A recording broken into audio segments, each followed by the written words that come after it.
the DeFi space from the investor's interest perspective. Does media attention and controversy bring real value to the social media giants' currencies? How ethical is their approach, and how did it change over a year? Let's discuss. How did influencers gain power in the market? Moderated by Sergey Kuntz, 1inch Network. With Oleg Ivanov, Berezka DAO. Marriott Ram, Family Office. Nikita Sakhtev, Luna PR. And Anna Frankowska, Aventus.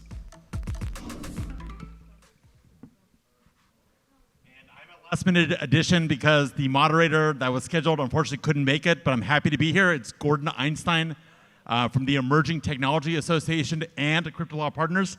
I want to welcome our expert panel on DeFi from the investor's perspective. Very happy to have you all here.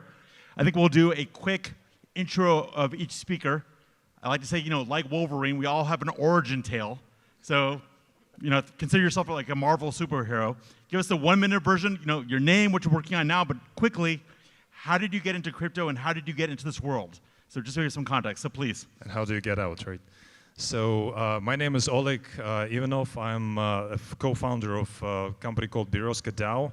We're an asset management company that is helping ordinary people to find DeFi solutions for their capital and switching between them to actually searching for high yields and manageable risks. I got into blockchain early in 2017 when we set up our venture fund. Since then, we invested in about 50 plus projects all over the world, pretty much. Companies like NewCipher, Icon, Mainframe, Casper, of course. I like that. Casper, of course. Yes. Okay. Well, I'm a Casper fan, so it's all good. Very good. Mina and tons of other projects, yes. And yeah, still hanging on.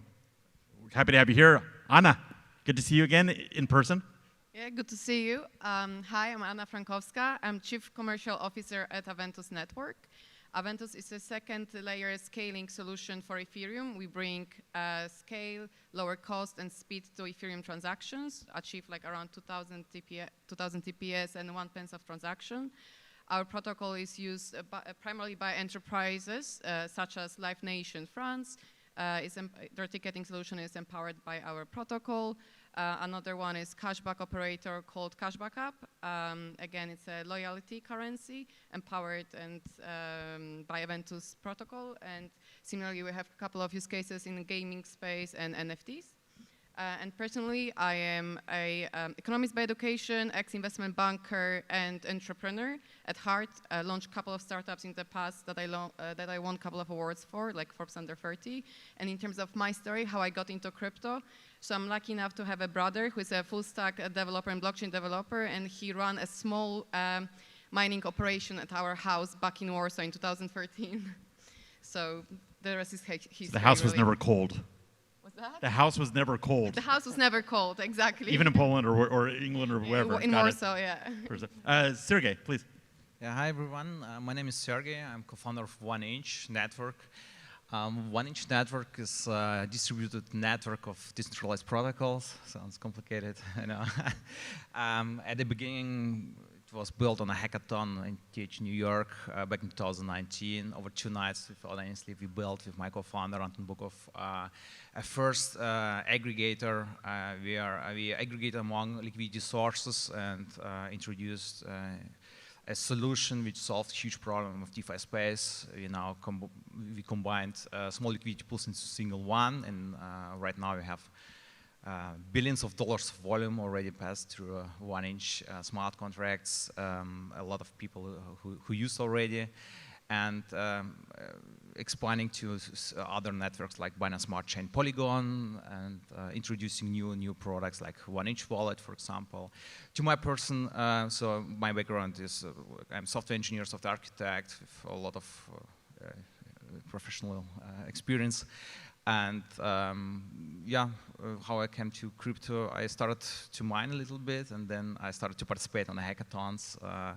found out that I can travel around the globe every month and participate on a hackathon, win maybe, yeah, and and result you can see, 1inch network. Very good. Nikita, please. Or Sergey, do you want to give your microphone? Thank you. Thanks. Hi, Gordon. Hi, everyone. My name is Nikita Sachdev. I'm the founder of Luna PR. We are an award-winning crypto and blockchain PR and marketing agency based here in Dubai. I've been around in crypto since 2017, so started doing this very early on, the whole crypto PR and marketing. We've worked with projects such as eToro, Nexo, Paxful. I myself was the host of Huobi Exchange in Singapore in 2018. So we've worked with projects from very early stage. And so it's very important that we believe in the projects that we take on. So we've done a lot of vetting. Very good. So this is sort of a wide open question. I'd love to get some detailed responses, which is if someone is a traditional investor, or even if they're into crypto but not familiar with DeFi, how can they specifically learn about this? Because I think the impression that may be accurate is that DeFi is quite complicated. There's lots of pitfalls for the unwary. There's lots of pitfalls for the newbie. So other than something generic like go watch YouTube videos, what's a good knowledge on-ramp for an investor who's interested in the DeFi space? And I'll start with Oleg. That's a hard one. That's why I started with you. I can answer that. Thanks. It's easy for me. I just get to ask questions. I know. Well, let's put it this way. I mean, I won't be answering your question exactly, but I would probably draw a parallel. A few times we were asked the question, like, what is this DeFi? Why do you have all these high percentage points of your interest rates, your APIs, whatever you call them, and where all this growth is coming from?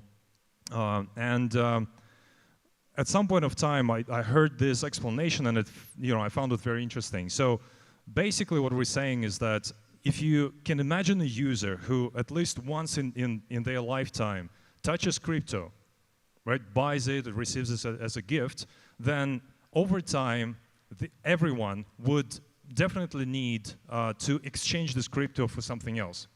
Eventually they will. So for this reason, you have this need, you have these users, and these users would usually go to some wallets, to some exchanges, and they are fine to pay the fees for that, right? When you exchange your Ethereum for Bitcoin, for like stablecoin, whatever else.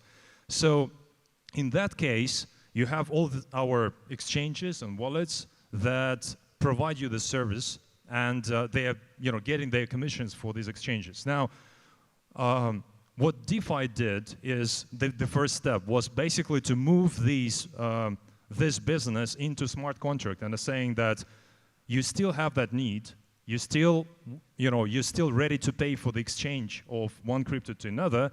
Why don't you do this in a smart contract? And then for those who provide liquidity to this smart contract, they are now becoming partial owners, if we could say it this way. And that's how you earn your fees, because now it's not the exchange who is getting the fees, but basically the smart contract that is collecting the fees from the users and are paying back to those who provide liquidity to them. So that's just one of the. I'm not sure if I'm making it more complicated, but you didn't answer the question, but you provided good information, so I will give you a pass. Thank you. Gordon, I'd like to answer that. Sure, Nikita, please. So I think for people that want to invest in DeFi and don't understand the DeFi space, I like to say just keep it simple. If you want to understand what DeFi is, then utilize a DeFi project, utilize a DeFi platform, and then you'll know what DeFi is. If you want to invest in DeFi, have you ever utilized DeFi? That's how I see it. I use Uniswap on a daily basis almost. My mom can use Uniswap, so I invested in Uniswap because I understand it, it's easy, I use it. And in DeFi, because it's on a blockchain, it's the more people you have, the more value it has. I like that answer. Anna, you want to take a stab? I would love to take a step back and as well kind of define what do you mean by DeFi? Is it only lending protocols or like yield farming, or is it also stable coins, NFTs? Because by definition, they're also part of that bucket. So that's the first point. Because we are infrastructure provider and I come from traditional centralized world, for me, everything is always as well about product and UX, UI. So creating a seamless experience for users. So actually they can easily access and participate in the ecosystem, which is for me a really essential part of the whole educational process. So actually they have tools and they can participate. And then actually it's a really good question because when we look at the numbers and statistics, there are only 5 million active MetaMask users and there are only 140 million unique Ethereum addresses. So like there's a massive space for growth within DeFi. So yeah, education is really important part. And for me, again, UX, UI, and creating trust, creating gold standards around the industry as well. So people not only understand, but they can trust the ecosystem. Well, let me pick up on that. I'm going to shift it a little bit slightly. We quite a lot heard about in the last 6 months or so, hacks, whether it's SushiSwap or founder exits. It's kind of hard to know how to label these things. Whether if the founder leaves with all the money, but they started it. I don't know if that's necessarily wrong, but it creates an impression. And we hear about vampire protocols and all this other stuff. Are we anywhere near the stability that's required for someone to get involved with more than play money? Like you said, we need standards and stability, and are we there yet? Are we getting there? No, we are on the path, but we are not there for sure, especially looking at the numbers, right? So it's either like when we look at the investors base, it's either like advanced crypto traders or intermediate crypto traders. Then we have institutional investors that have great advisors around them, and then we have retail investors, right? And in terms of retail, no, we are not there in terms of standards. We are not there in terms of education. We are not there in terms of product UX and UI, but it is all early stage, so it's built, it's growing. Fair enough. Sergey? Oh, I think you need to switch. It's communism. Again, yeah. Just share. So in general, I would also agree to we should step back first. The people should understand what DeFi is. From our point of view, DeFi is about freedom. So freedom for everyone to have access to their financial system, which is not controlled by centralized organization or entity. So, and DeFi is about to introduce products which don't have any brokers, centralized piece of something. And after that, the people can maybe try around to play with DeFi after they understand how this works. We see a lot of hacks, and we see a lot of really also Ponzi schemes. Yeah, this is very often, and people should understand where they invest into, and where the money coming from. Where is the APY generated from? So money is coming not from nowhere. It should be earned, like in our example. It seems like that. It seems like wealth and transfers are coming from space. I mean, I guess on every side of a transaction, there has to be a winner and loser. I'm always kind of curious who all the losers are because so much money is being made. I don't know, it makes me a little bit nervous watching some of this stuff. But Oleg, you were going to say something. Just commenting on your question whether we are anywhere near to the situation where we can trust the whole ecosystem. I would probably compare this thing again to your traditional banking system because there are smaller banks, there are banks in some dodgy countries that you would probably not want to. Like the United States. Let's just leave this off. Yeah, go ahead. But yeah, in some really, so basically there's a range of banks, there's a range of jurisdictions where these banks are, allocated, and there's always this question where you are comfortable to store your money in, right? So the same actually goes for DeFi. There are protocols that are trustworthy, they are audited, they are large, they have never been hacked. And they're fine. It's just that probably their APIs or the interest rates, they are not as high as some new guys on the block. But then these new guys on the block are definitely the ones that have a lot of those questions. So in every ecosystem, young ecosystem, whenever you have like new companies coming up, there's always this risk of something happening with them, right? But there's still big and large companies that you can store your millions and hundreds of millions, and sleep pretty well. All right, so let me throw this to the group. And you alluded to it. There are some returns that seem unrealistic, I guess, to an innocent eye. And I kind of get the feeling that it's early movers in a particular tool that seem to get those returns, and then they seem to drop over time. But is this impression accurate, or where are these returns coming from? And just anyone who wants, Nikita, I feel like you have an answer. Yeah. I think the DeFi space is still in a very experimental phase. Take, for example, yield farming, which gained so much attention, has gained so much attention. In the traditional world, you wouldn't go to different banks to try to find the best interest rates. Like, you wouldn't keep switching banks, but we do it in DeFi because we're in a very experimental phase. And I think that's what it is. It's just many people want to come in. They think a project, and because these projects shot up so much. I mean, what was it? 2019, there was 70 million or something. I don't know the number, but I know that today it's worth 40 billion, over 40 billion. That's locked Today in. or last week it was, because things have changed. Nah, we're still. It's not that bad. We're still going back up, But. By the way, I love it when people say Bitcoin crashed to 38,000. A year ago it was 6 or something. I mean, come on. Give me a Yeah. break. I hate when they say it's a crash. I'm like, it's a correction. Chill out. Yeah, it's like. Yeah. But anyways, go ahead, please. But no, that's what I mean. Like, there are certain things in DeFi which and certain actions that, and you can see, like, even the kind of the demographic of people that are in DeFi, very like millennial kind of more risk takers. DeFi is a massive risk, and so that's why I just think that I don't know, the type of people, the psychology behind them, they're kind of just experimenting with many different kinds of strategies in investing. But are these returns or higher levels of returns inherent to the nature of the thing?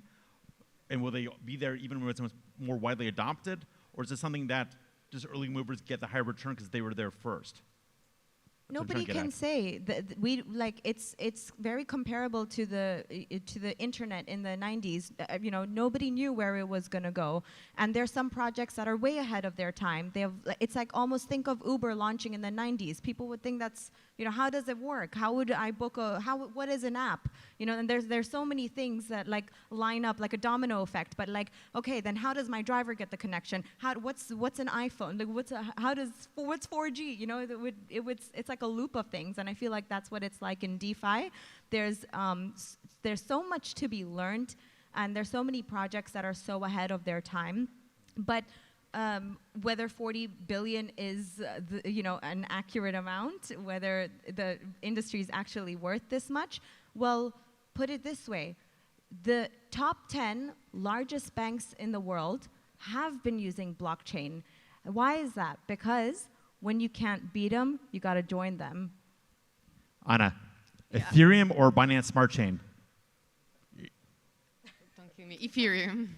And also because we are a layer 2 scaling solution for Ethereum. So from the technological point of view, like TPS is increasing, and also like we provide 2000 TPS, and cost of transactions is reduced to 1 pence fixed cost per transaction. So in terms of technological point of view, Ethereum ecosystem is growing. For instance, we are also built on Substrate, and we use Polkadot ecosystem, so that enables going for interoperability, which is super important in terms of cross-chain communication. And I'll throw the same question to Sergey. So just be controversial. I would say better something than Ethereum can be only Ethereum.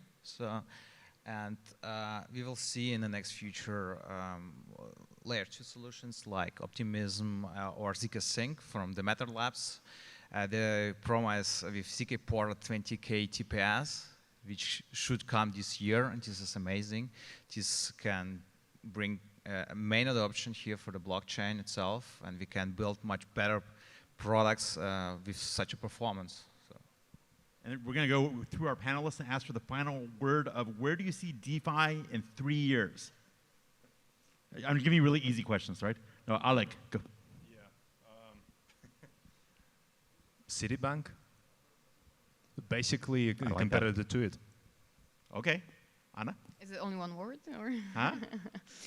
I would say growth, better sophistication of products in terms of usability, and also participation of investors and retail investors specifically, and simpler or better explained offerings, better transparency and clarity, and probably regulations to whether we want it or not. I think it's unavoidable. I know I said it was the last word, but can DeFi be regulated? Anna? You tell me, you're a lawyer, aren't you? Really? It's like that? Okay, fine. Sergey, DeFi in 3 years. What does it look like? Yeah, I would say if we can scale in the next time, we will have good adoption of cryptocurrencies.